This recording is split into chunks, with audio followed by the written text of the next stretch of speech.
Hello friends, आप सभी का रुद्र एकेडमी यूट्यूब चैनल पर हार्दिक स्वागत है। आज हम अपनी अगली श्रृंखला लेकर के आए हैं और आज हम लोग 20 क्वेश्चन को डिस्कस करने वाले हैं जो कई सारी प्रतियोगी परीक्षाओं में पूछे गए। बार बार रिवीजन करते रहे हैं आप इस श्रृंखला का। आपके लिए आने वाले एग्जामों के लिए यूपी पुलिस, दिल्ली पुलिस और एसएससी जीडी के लिए भरपूर उपयोगी प्रश्न। देखिए, आज डायरेक्ट हम लोग क्वेश्चन पर बात करेंगे। फर्स्ट क्वेश्चन देखते हैं। सबसे पहले आज मिक्सअप क्वेश्चन है आपके, तो अंत तक जरूर देखिएगा, बहुत ही उपयोगी 20 क्वेश्चन है।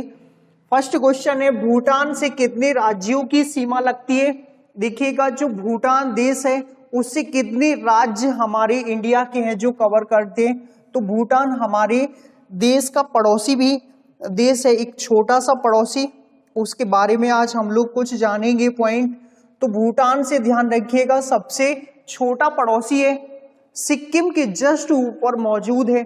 तो आपको ये भी ध्यान रखना है, अगर हम भारतीय मैप के थ्रू देखें तो ऐसे इसका पूरा का पूरा एरिया यहां पर समझ पा रहे होंगे आप। पूर्वोत्तर भारत, जिसको हमने 7 सिस्टर के रूप में पढ़ा था, यहां पर मौजूद है भूटान। कौन सा देश है? भूटान, जो हिमालय की वादियों में समाया हुआ। और साथ ही आप ध्यान रखिएगा, भूटान बांगचू नदी भारत के सहयोग से यहाँ चूखा ताल संकोच परियोजनाएं भी बनाई गई हैं। और भूटान प्राकृतिक वादियों में समाया हुआ और हिमालय की गोद में। आप ध्यान रखें, हमारे भारत के कितने राज्यों की सीमा लगती है? तो राइट आंसर सी ऑप्शन होगा, 4 राज्यों की सीमा लगती है। उन 4 राज्यों को भी आप ध्यान रखिए अच्छे से। तो सबसे पहला जो राज्य है वो सिक्किम है। कौन सा है? सिक्किम। फिर अगर हम लोग बात करें तो पश्चिम बंगाल है दूसरा। कौन सा है? पश्चिम बंगाल दूसरा राज्य। और तीसरा राज्य जो है वो असम है। और चौथा राज्य जो है अरुणाचल प्रदेश है। कौन सा है भैया? अरुणाचल प्रदेश। तो आप ये 4 राज्यों को ध्यान रखिएगा। ये 4 राज्य भूटान से अपनी सीमा लगाते हैं। अगर हम लोग इनकी कैपिटल की बात करें तो इंट्रोडक्शन में सिक्किम की गंगटोक, पश्चिम बंगाल कोलकाता, असम दिसपुर और अरुणाचल प्रदेश ईटानगर के साथ जाएगा। तो इनकी कैपिटल को भी ध्यान रखिएगा। और भूटान से भारत के 4 राज्य अपनी सीमा बनाते हैं। और ये चारों राज्यों में से इस पश्चिम बंगाल को छोड़ने के बाद 7 सिस्टर के राज्य और सिक्किम 7 सिस्टर का भाई, आपको इंट्रोडक्शन वाली क्लास में सब कुछ पढ़ाया गया था। देखिएगा, राइट आंसर सी ऑप्शन के साथ जाएगा। सेकंड क्वेश्चन पर हम बात करेंगे। आज सेकंड जो क्वेश्चन लिया गया है वो सौरमंडल से है। सौरमंडल से भी कई सारे क्वेश्चन आपको करवाए गए हैं। आप पुरानी श्रृंखला देखिएगा, टोटल सौरमंडल के बहुत सारे क्वेश्चन आपको करवाए गए थे और वो क्वेश्चन बहुत ही अधिक महत्वपूर्ण है। आज हम लोग अगला क्वेश्चन देखेंगे, प्लूटो को ग्रह की श्रेणी से कब हटा दिया गया? तो नासा ने हटाया था। नासा अमेरिका की एजेंसी है। कब हटाया था? राइट आंसर होगा 2006 में हटाया था प्लूटो। वास्तविक में हमारे सौरमंडल में 9 ग्रह थे, लेकिन प्लूटो को हटा देने के बाद, इसको हटाने के बाद 8 ग्रह बचे हैं। कितने ग्रह बचे? 8 ग्रह, जिनमें हमने आपको बुध, शुक्र, पृथ्वी, मंगल, बृहस्पति, शनि, अरुण, वरुण को पढ़ाया था। ये 8 ग्रह आज भी मौजूद हैं, लेकिन प्लूटो हटा दिया गया क्योंकि ये दूसरे ग्रहों की परिक्रमा कर लेता था, दूसरे ग्रहों की कक्षाओं में घूम करके आता था। जैसे आप समझते हैं, हमारे बुंदेलखंड में एक कहावत है कि गांव में जो लेडीजें होती है, जब तक वो पड़ोसी के घर कोई कथा ना सुना दें या कथा ना सुन के आ जाए, तब तक उनको बेचैनी सी होती है। वही सिस्टम प्लूटो के साथ था। जब तक ये कभी कभी दूसरे ग्रहों की चक्कर लगा लेता था, परिक्रमा में चला जाता था, उनकी कक्षाओं में जाने के बाद इसको फिर नासा साइंटिस्टों ने हटा दिया गया। लेकिन इसका दूसरी बार भी कोशिश की गई थी कि इसको फिर से ग्रह की श्रेणी में जोड़ा जाए, लेकिन सर्वसम्मति से इसको बाद में ग्रह की श्रेणी में नहीं जोड़ा गया। और सौरमंडल में आज 8 ग्रह मौजूद हैं। प्लूटो गायब है। कब गायब हुआ? 2006 से इसको बाहर कर दिया गया। सेकंड क्वेश्चन पर हम बात करेंगे। देखिए, अगला क्वेश्चन है, चंद्रमा से पृथ्वी तक प्रकाश को पहुंचने में कितना समय लगता है? अगर आपसे कभी भी कोई पूछे कि चंद्रमा प्रकाश देता है, पॉसिबल ही नहीं। आप इस बात को ध्यान रखिएगा, जितने भी ग्रह, कौन से ग्रह या फिर हो उपग्रह, ये कभी भी प्रकाश नहीं देते। कौन कौन से ग्रह और उपग्रह, ये कभी भी प्रकाश नहीं देते। इनमें खुद का प्रकाश बिल्कुल नहीं होता, ये दूसरों के प्रकाश से चमकते हैं।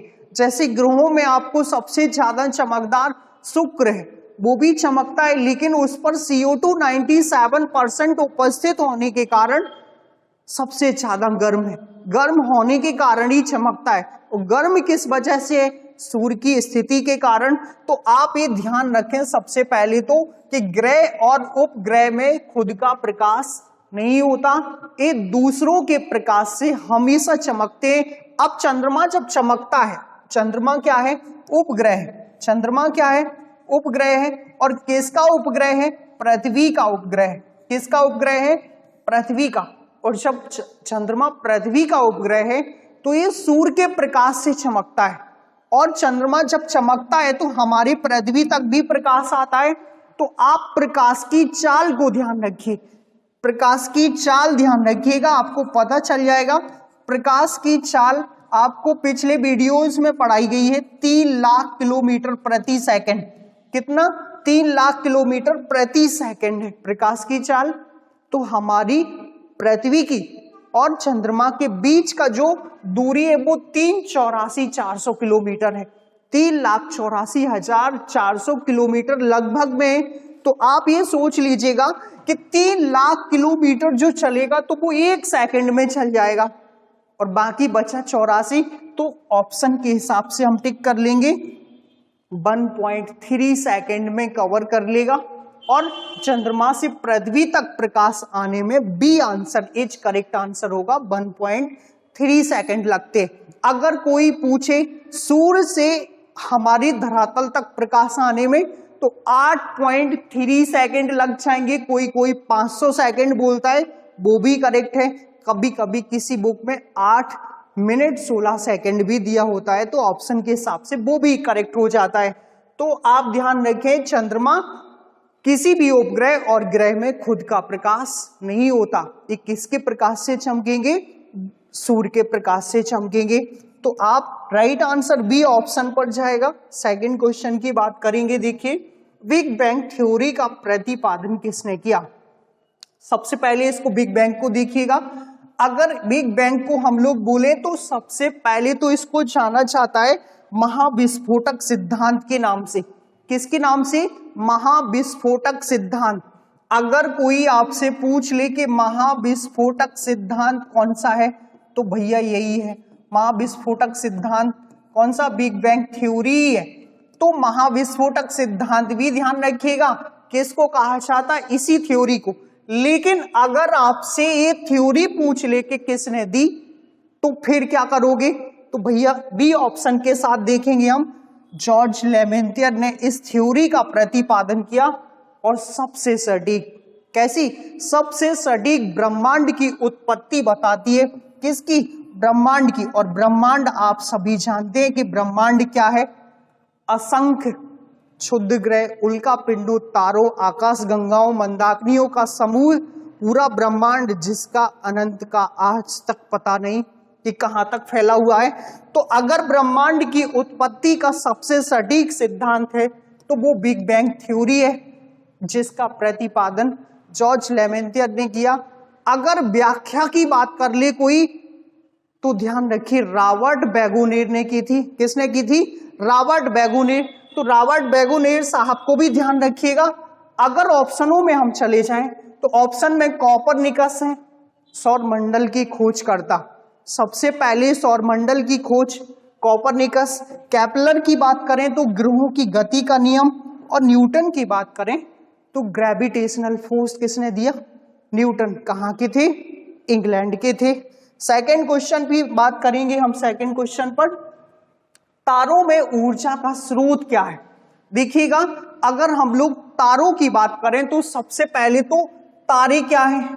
चमकते हुए सभी को दिखाई देते हैं। कितने हैं आपने सपने में गिने होंगे, हकीकत में आज तक नहीं गिन पाओगे, क्योंकि तारों के गिनने के लिए हमें जन्म लेना पड़ेगा। भगवान श्री कृष्ण से पूछेंगे कितनी बार, तो अनंत बार। समझ लीजिएगा तारों को नहीं गिना जा सकता है, पॉसिबिलिटीज नहीं है। आप अगर छत पे सोते हैं तो 10-12 को गिन लेते होंगे, 20-50 को गिन लेते होंगे, लेकिन नहीं गिना जा सकता। तारे बहुत अधिक चमकदार हैं। कैसे हैं? चमकदार हैं। और सूर्य सभी जानते होंगे, सूर्य भी एक तारा है, लेकिन वो हमारे पृथ्वी के पास है और सबको प्रकाश देता है, जितने भी ग्रह हैं हमारे सौरमंडल में। इसलिए हम सूर्य को तो देख पाते ही हैं। और सूर्य कितना तीव्र इसका तापमान है, तो सूर्य के भी कई सारे तारे पापा हैं, लेकिन वो हमसे बहुत दूर है। वो कैसे हैं? बहुत ही दूर है, इसलिए उनका प्रकाश हमारी पृथ्वी तक नहीं आ पाता है। उनकी दूरियां जो मापी जाती है वो पारसेक में मापी जाती है। बहुत अधिक दूरी पर एक दूसरे से होते हैं। सिर्फ और सिर्फ ऊर्जा का जो स्रोत है वो नाभिकीय संलयन है। कौन सा है? A option is correct answer होगा। नाभिकीय संलयन में भी ध्यान रखिएगा, हाइड्रोजन और हीलियम भाग लेता है। हाइड्रोजन और हीलियम, और यही ब्रह्मांड में सबसे ज्यादा पाया जाता है।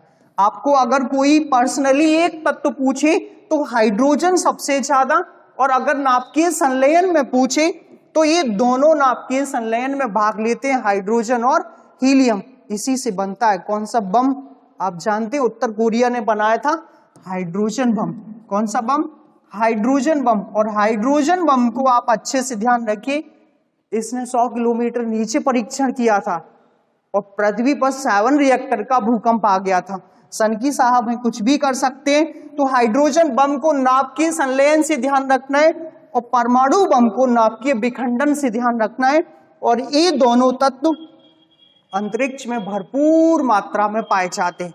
अगर पर्सनल कोई एक पूछे तो हाइड्रोजन, पर्सनली एक पूछे तो कोई भी हाइड्रोजन। इस क्वेश्चन का जो राइट आंसर होगा वो ए ऑप्शन के साथ जाएगा। सेकंड क्वेश्चन पर हम बात करेंगे। देखिए, पुच्छल तारा सभी ने सुना होगा, पहले कभी सुना होगा, नहीं सुना होगा तो आज सुनिएगा। पुच्छल तारा कितने वर्षों में दिखाई देता है, कब दिखाई दिया था और कब देगा? तो पहले तो राइट आंसर पर टिक करो। 76 वर्षों में। कितने वर्षों में? 76 वर्षों में। पुच्छल तारा लास्ट बार देखा गया जो 1986 में, और 76 ऐड कर दो तो लगभग 2062 में देखा जाएगा। कब देखा जाएगा? 2062।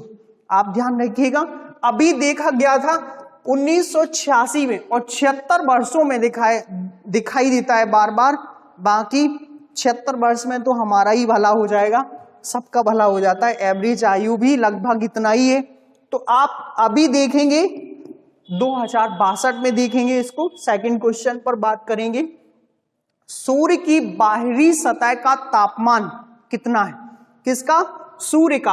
अगर हम सूर्य की बात कर लें तो पहले तो ये भी एक तारा है, सूर्य भी क्या है? तारा है। इसका भी स्रोत वही है, नाभिकीय संलयन। अगर कोई पूछे कि कहां से एनर्जी आती है तो भैया नाभिकीय संलयन से ही आती है, बाकी और कोई स्रोत इसमें नहीं है। अब बात करो तापमान पूछा है, तो बाहरी सतह का 6000 डिग्री सेल्सियस तापमान है। अगर हम लोगों को डाल दिया जाए तो हड्डी भी ना बचे। समझ पा रहे हैं? 6000 डिग्री सेल्सियस। अब सोच लीजिएगा, 6000 डिग्री सेल्सियस बाहरी सतह का तापमान, और उस बाहरी सतह को कोरोना के नाम से जानते हैं। किसके नाम से? कोरोना के नाम से। इसी को क्रीट भी कहते हैं। क्या कहते हैं? क्रीट भी कहते हैं। और इतना जब बाहरी सतह का है तो अंदर का भी एक आइडिया लगाओ, 15 मिलियन प्लस होता है। कितना होता है? 15 मिलियन प्लस। अब सोच लीजिएगा उसके सूर्य के केंद्र का तापमान, किसके? सूर्य के। तो अन्य तारों का तापमान कितना होगा? ये आइडिया लगाते लगाते हमारा गिनती ही गायब हो जाता है। अब सोच लीजिएगा आप, तो आप बी ऑप्शन के साथ राइट आंसर जाएगा, सूर्य के बाहरी सतह का जो तापमान। B option is correct answer. शहीद दिवस देखिएगा, स्टैटिक जीके में जैसे क्वेश्चन पूछे जाते हैं रेलवे ने जितने पेपर्स बनाए हैं रेलवे से ही सारे क्वेश्चन उठा के आपको लिए गए हैं, पुराने पेपर्स 92 से आज तक के। और कई बार एसएससी एग्जामों में एमपी के जितने व्यापम द्वारा आयोजित एग्जाम होते हैं उन सभी एग्जामों में जो क्वेश्चन पूछे गए उन्हीं क्वेश्चन को हमने आज लिया है। और बहुत ही इंपॉर्टेंट ये 20 क्वेश्चन अंत तक जरूर देखिएगा, और अगर समझ में आए तो शेयर करो, नहीं तो बिल्कुल ना करो। इस बात को भी ध्यान रखो। शहीद दिवस कब मनाते हैं देखिएगा। अब पहला क्वेश्चन है शहीद दिवस के बारे में, तो इस पर हम लोग चर्चा करेंगे। देखिए शहीद दिवस पहले तो मनाते किसके उपलक्ष्य में है, तो महात्मा गांधी की पुण्यतिथि है। किसकी? महात्मा गांधी की। और कौन सी डेट थी इनकी? 30 जनवरी 1948। कौन सी? 30 जनवरी 1948। और इस डेट में ही हम लोग मना लेते हैं शहीद दिवस। तो राइट आंसर होगा ए ऑप्शन के साथ जाएगा, शहीद दिवस 30 जनवरी को। ऑप्शनों में चले जाएं तो गांधी दिवस 2 अक्टूबर, इसी को हम अहिंसा दिवस के नाम से भी जानते हैं। अगर 22 अप्रैल की बात करें तो भैया पृथ्वी दिवस मनाते हैं। और 11 जुलाई को विश्व जनसंख्या दिवस आप सभी जानते हैं। तो चारों ऑप्शन आपको ध्यान रखना है। कभी कभी एक दिवस से क्वेश्चन जरूर पूछा गया है, वो आपको सारे दिवस ऑफलाइन क्लासेस में कंप्लीट किए गए हैं। एक बार ऑफलाइन क्लास भी विजिट कीजिए और आपको पता चलेगा कैसे पढ़ाया जाता है। डेमो आप ले सकते हैं। सेकंड क्वेश्चन देखिएगा, महात्मा गांधी दक्षिण अफ्रीका से भारत कब आए थे? क्वेश्चन पूरा ओवरऑल सब सब्जेक्टों की मिक्सअप है। महात्मा गांधी दक्षिण अफ्रीका से भारत कब आए? तो राइट ऑप्शन होगा बी आंसर के साथ जाएगा। 1915 में दक्षिण अफ्रीका से लौटे थे। और गए कब थे? 1893 में। कब गए थे? 1893। और आए कब थे? 1915। तो दक्षिण अफ्रीका से ध्यान रखिएगा गांधी जी को। B option is correct answer होगा। सेकंड क्वेश्चन है हमारा, महात्मा गांधी को बापू की उपाधि, गांधी जी से भी बहुत सारे क्वेश्चन पूछे गए। अब बापू की उपाधि हम लोग डिस्कस करेंगे। तो बापू की उपाधि किसने दी? ऑप्शन भी आपके पास है। सुभाष चंद्र बोस है, जवाहरलाल नेहरू है, रविंद्रनाथ टैगोर और चंद्रशेखर आजाद। अब देखिएगा बापू बनाया जवाहरलाल नेहरू ने। आप ध्यान रखिए इनसे क्वेश्चन बना हुआ है। महात्मा गांधी को बापू किसने बनाया? उपाधि दी। क्या दी? उपाधि। नेहरू जी ने। राष्ट्रपिता की उपाधि सुभाष चंद्र बोस ने। किसने? राष्ट्रपिता की उपाधि किसने दी? सुभाष चंद्र बोस ने। अगर महात्मा की उपाधि की बात करें तो टैगोर साहब को भी ध्यान रखो। और चंद्रशेखर आजाद हमारे एमपी के झाबुआ जिले के भावरा नामक गांव में जन्मे थे। आज अलीराजपुर में वो भावरा नामक गांव आता है। तो आप ये महात्मा गांधी से ध्यान रखिएगा। सुभाष चंद्र बोस ने राष्ट्रपिता की उपाधि, बापू की जवाहरलाल नेहरू जी ने, और महात्मा की उपाधि महात्मा गांधी बोल देना तो टैगोर साहब को ध्यान रखो। सेकंड क्वेश्चन पर हम आगे बढ़ेंगे।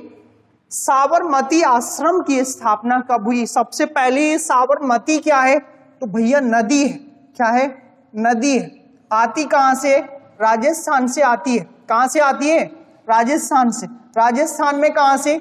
उदयपुर से आती है। उदयपुर में कहां से? अरावली से आती है। अरावली कहां स्थित है? ये भी जानते हो, राजस्थान में ही है। और विश्व का सबसे प्राचीन, विश्व का सबसे क्या है? प्राचीन, जिसका सबसे ज्यादा भाग राजस्थान में ही फैला हुआ है। गुजरात से प्रारंभ होता है लेकिन राजस्थान में सबसे ज्यादा है। और इसका सर्वोच्च शिखर गुरु शिखर है। कौन सा है? गुरु शिखर। तो आप ये गुरु शिखर को भी ध्यान रख लो, इससे भी क्वेश्चन बहुत बार बने। अब साबरमती नदी है और इसी नदी के किनारे बनाया कहाँ गया है? तो अहमदाबाद में बनाया गया है। कहाँ बनाया गया? अहमदाबाद में बनाया गया। अब कब बना है? तो वो 1916 में बना है। कब बना? 1916। A option is correct answer होगा। तो आप ए ऑप्शन के साथ जाएगा। बनाया किसने? वही है अपने गांधी जी। तो गांधी जी को ही ध्यान रखो। गांधी जी ने ही साबरमती आश्रम की स्थापना की और यहां से ही दांडी यात्रा निकाल दी। वो कब निकाली? 1930 में। 12 मार्च 1930 को भी ध्यान रखो।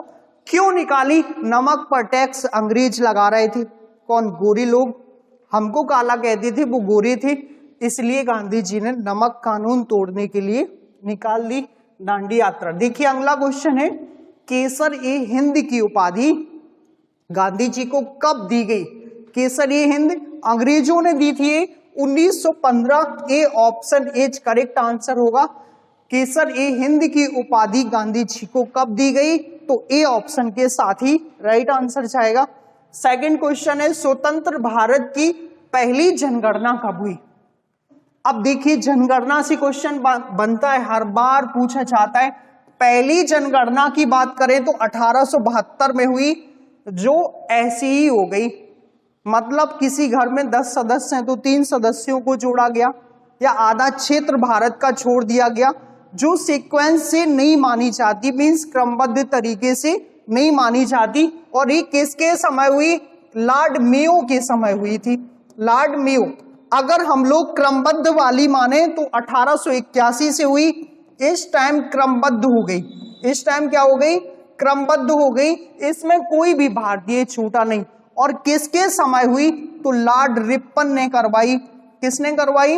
लॉर्ड रिपन, ये अंग्रेजी शासक हैं। और अब आजाद भारत की पूछ रहे, स्वतंत्र भारत की, तो C option is correct answer 1951 से प्रारंभ हुई। कब से हुई? 1951 से प्रारंभ। और वैसी जनगणना 1872 में हुई लॉर्ड मेयो के समय। क्रमबद्ध वाली जनगणना लॉर्ड रिपन के समय 1881 से हुई और स्वतंत्र भारत की 1951 में हुई। सी ऑप्शन के साथ जाएगा राइट आंसर। सेकंड क्वेश्चन पर देखिएगा, वाल्मीकि राष्ट्रीय उद्यान। ये अब देखिए फिर से राष्ट्रीय उद्यानों से क्वेश्चन, और एक पक्का पूछा जाता है। आज आपको 4-5 राष्ट्रीय उद्यान सिखाते हैं। यहाँ देखिए वाल्मीकि राष्ट्रीय उद्यान कहाँ स्थित है? राज्य वाइज ही पूछे जाते। सबसे ज्यादा बार राष्ट्रीय उद्यानों से यही क्वेश्चन बना है कि राज्य कौन सा है और कौन सा राष्ट्रीय उद्यान है। तो वाल्मीकि का जो राइट आंसर जाएगा वो बिहार के साथ जाएगा। C option is correct answer होगा, वाल्मीकि। अब उत्तर प्रदेश की बात करें तो यहां पर दुधवा है। कौन सा है? दुधवा राष्ट्रीय उद्यान। कौन सा राष्ट्रीय उद्यान? दुधवा। अगर उत्तराखंड की बात कर लें तो जिम कार्बेट, इसका नाम बदल दिया गया है अभी, तो जिम कार्बेट राष्ट्रीय उद्यान ये भारत का पहला राष्ट्रीय उद्यान है। भारत का कौन सा है? पहला राष्ट्रीय उद्यान है। और प्रोजेक्ट टाइगर में शामिल होने वाला भी पहला ही है। असम की बात करें तो यहां पर भैया काजीरंगा है। कौन सा है? काजीरंगा राष्ट्रीय उद्यान। और वाल्मीकि तो बिहार में है ही। तो ये 4 राष्ट्रीय उद्यानों को भी आपको अच्छे से ध्यान रखना है।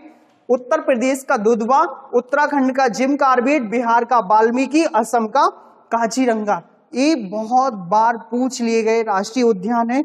सेकंड क्वेश्चन पर बात करेंगे हम। देखिए इंदिरा प्रियदर्शनी राष्ट्रीय उद्यान कहाँ स्थित है? इससे भी फिर से राष्ट्रीय उद्यान है। तो ये मध्य प्रदेश में स्थित है। कहां पर स्थित है? एमपी में स्थित है। मध्य प्रदेश में इंदिरा प्रियदर्शनी राष्ट्रीय उद्यान स्थित है। अब देखिएगा कर्नाटक की बात करें तो यहां पर बांदीपुर राष्ट्रीय उद्यान मिल जाएगा आपको। कौन सा मिलेगा? बांदीपुर राष्ट्रीय उद्यान। केरल की बात कर लें तो यहां पर मिल जाएगा पेरियार राष्ट्रीय उद्यान। कौन सा मिलेगा? पेरियार। और यहां पर अरुणाचल प्रदेश की बात करें तो नामदफा मिल जाएगा। यहां पर एक राष्ट्रीय उद्यान जो ज्यादा पॉपुलर है और बहुत बार पूछा गया है।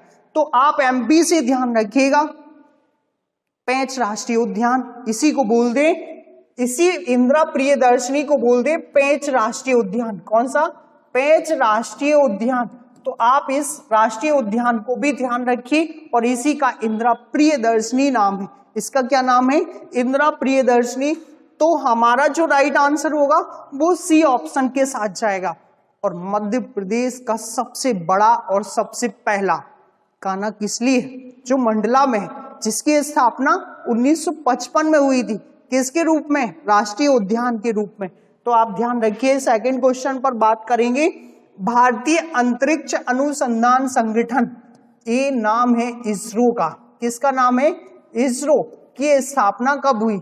आप समझ गए होंगे इसरो क्या है।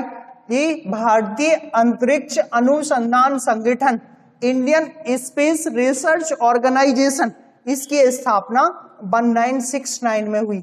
कब? 15 अगस्त 1969। तो A option is correct answer होगा। इसरो का मुख्यालय अगर कोई पूछ ले तो भैया कर्नाटक की कैपिटल बेंगलुरु में। कहां पर है? बेंगलुरु। आप ध्यान रखिएगा, कर्नाटक की राजधानी बेंगलुरु में स्थित इसरो का मुख्यालय 1969 आंसर होगा इसका। सेकंड क्वेश्चन, चंद्रयान 2 चंद्रमा की सतह पर कब भेजा गया? अब चंद्रयान 2 है, चंद्रयान 1 भी देखो और 3 भी देखो। अब देखिए चंद्रयान 2 कब भेजा गया था? तो B answer is correct answer होगा। अनसक्सेसफुल रहा। क्या रहा? अनसक्सेसफुल। अब चंद्रयान 1 की अगर हम लोग बात करें, चंद्रयान फर्स्ट, कौन सा? चंद्रयान फर्स्ट कब भेजा गया? 2008 में भेजा गया। कब भेजा गया था? 2008 में। अगर चंद्रयान 3 की बात करें जो सक्सेसफुल हुआ, वो तो भैया अभी अभी भेजा गया है। चंद्रयान 3 तो 2023 में ही भेजा गया। तो आप चंद्रयान फर्स्ट ध्यान रखो, चंद्रयान 2 ध्यान रखो और चंद्रयान 3 2008 में फर्स्ट, 2019 में सेकंड और 2023 में थर्ड चंद्रयान। तो आप ध्यान रखिए B option is correct answer होगा। सेकंड क्वेश्चन पर हम बात करेंगे हरित गृह प्रभाव सर्वाधिक उत्तरदायी गैस। हरित गृह प्रभाव हेतु सर्वाधिक उत्तरदायी गैस कौन सी है? अब समझ लीजिएगा सर्वाधिक उत्तरदायी गैस कौन सी है। तो इसमें राइट आंसर होगा CO2 के साथ जाएगा। किसके साथ जाएगा? CO2। तो CO2 सबसे ज्यादा सर्वाधिक उत्तरदायी गैस है। किसके लिए? इसी को कहते हैं ग्रीन हाउस इफेक्ट या ग्रीन हाउस प्रभाव। इसको क्या कहते हैं? ग्रीन हाउस प्रभाव। ध्यान रखिएगा। और इस प्रभाव ग्रीन हाउस गैसें भी पूछी जाती है। तो मीना का जलवा आपको पढ़ाए, मीना का जलवा ध्यान रखिएगा। मीथेन, नाइट्रस ऑक्साइड, CO2, जलवाष्प, इसकी गैसेस हैं। तो राइट आंसर ए ऑप्शन के साथ जाएगा। कार्बन मोनोऑक्साइड दम घोटू गैस के नाम से जानी जाती है। किसके नाम से? दम घोटू। सेकंड लास्ट अंतिम क्वेश्चन इस पूरी श्रृंखला का आपको कैसी लगी कमेंट में जरूर बताइएगा। पृथ्वी का औसत तापमान, A option he correct answer है। 14 डिग्री सेल्सियस है पृथ्वी का एवरेज औसत तापमान। तो आप इस पूरी श्रृंखला को कमेंट में जरूर बताएं और वीडियो कैसा लगा शेयर जरूर करें। और अगर आपको समझ में नहीं आया तो आप एक बार और देख लें। Thank you friends.